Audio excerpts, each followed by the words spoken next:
Hello guys, welcome to cricket தகவல்கள். அட என்ன அடிடா அப்பா சாமி, இப்போதாண்டா நீ சிஎஸ்கே கேப்டன்ன்றதை நிரூபிச்சிருக்க. வேற மாதிரி இன்னிங்ஸுங்க.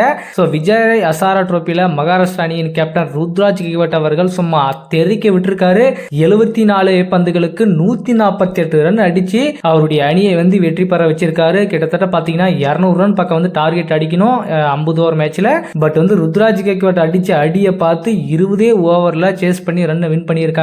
அல்டிமேட் ஸ்கோருங்க, வேற லெவல் இன்னிங்ஸ்ங்க. கிட்டத்தட்ட 10 6 தெறிக்க விட்டுருக்காரு. ஸோ இது ட்ரெய்லர் தான், இனிமே தான் மெயின் பிக்சர் இருக்கு அப்படின்னு சொல்லிட்டு அடியிலே காட்டியிருக்காரு ருத்ராஜ் கெய்க்வாட் அவர்கள். ஸோ என்னால் ஆட முடியாதுன்னு நீங்க சொன்னீங்களா, ஸோ அதுக்கெல்லாம் அடியை தான் நான் இப்போ திருப்பி கொடுக்குறேன்னு சொல்லிட்டு அவர் அடிச்சிருக்க அடி ஒவ்வொன்றும் வேற மாதிரி இருந்திருக்கு. ஸோ ரீசெண்டாக பார்த்தீங்கன்னா அவருடைய பர்ஃபார்மன்ஸ் கொஞ்சம் டல்லாக போயிட்டு இருந்துச்சு அப்படின்னு சொல்லிட்டு இருக்காங்க. பட் இப்போ அதெல்லாம் கிடையாது, நான் மீண்டும் கம்பேக் பண்ணியிருக்கேன் அப்படின்னு சொல்லியிருக்காரு. ஆனால் ஃபர்ஸ்ட் போட்டியில் பார்த்தீங்கன்னா அவர் டக் அவுட் ஆயிருந்தாரு. ஸோ அதை கம்பேக் பண்ணி அந்த டக் அவுட்ல இருந்து 148 ரன் அடிச்சிருக்காரு. அதுவும் வெறும் 74 பந்துகளுக்கு அடிச்சிருக்காரு. ஸோ ஆட்டம் அந்த அளவுக்கு சூடு பிடிச்சிருக்கு. சும்மா வேற மாதிரி இன்னிங்ஸை எடுத்துட்டு போயிருக்காரு. ஸோ அந்த அளவுக்கு பர்ஃபார்மன்ஸ் என்பது ரொம்பவே இம்பார்ட்டன்ட் விஷயம். ஸோ எந்த அளவுக்கு டச்சில் இருக்குமோ அந்த அளவுக்கு தான் நம்மளுடைய இன்னிங்ஸ்ன்றது அந்த அளவுக்கு வேற லெவல் இருக்கும். ஸோ அப்படிதான் இன்னைக்கு அவருடைய பர்ஃபார்மன்ஸ் இருந்திருக்கு. ஸோ இனிமே சிஎஸ்கே டீமுக்கு நான் ஃபார்ம்ல இல்லை அப்படின்னு சொல்லவே கூடாது. இனிமே நான் ஃபார்ம்ல இருக்க போறேன் அப்படின்றத நம்ம சொல்லியிருக்காரு கேப்டன் ருத்ராஜ் கெய்க்வாட் அவர்கள்.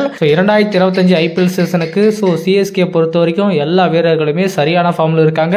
எல்லாருமே வேற மாதிரி ஆடிட்டு இருக்காங்க. நம்ம கேப்டனும் சொல்லவே தேவையில்ல, அல்டிமேட்டா சரியான பர்ஃபார்மன்ஸ் கொடுத்துட்டு வந்துட்டு இருக்காரு. ஸோ இவருடைய இன்னிங்ஸ் இதை மட்டும் நிறுத்தாம இன்னும் அவருடைய இன்னிங்ஸை வேற மாதிரி எடுத்துட்டு போனோம். ஐபிஎல் வரைக்கும் அவருடைய இன்னிங்ஸ் வெறித்தனமா இருக்கணும் அப்படின்றது எல்லாருடைய எதிர்பார்ப்பா இருக்கு. அதே மாதிரி அடுத்து இங்கிலாந்து டூர் வருது. ஸோ அந்த டூருக்கு இவருடைய பர்ஃபார்மன்ஸ் உள்ள ஸ்குவாட்ல எடுத்துட்டு போற அளவுக்கு குவாலிட்டியா இருந்துச்சுன்னா கண்டிப்பா இந்திய அணியில் இவர் இணைவதில் எந்த ஒரு மாற்றமும் கிடையாது. கண்டிப்பா இணைய போறாரு.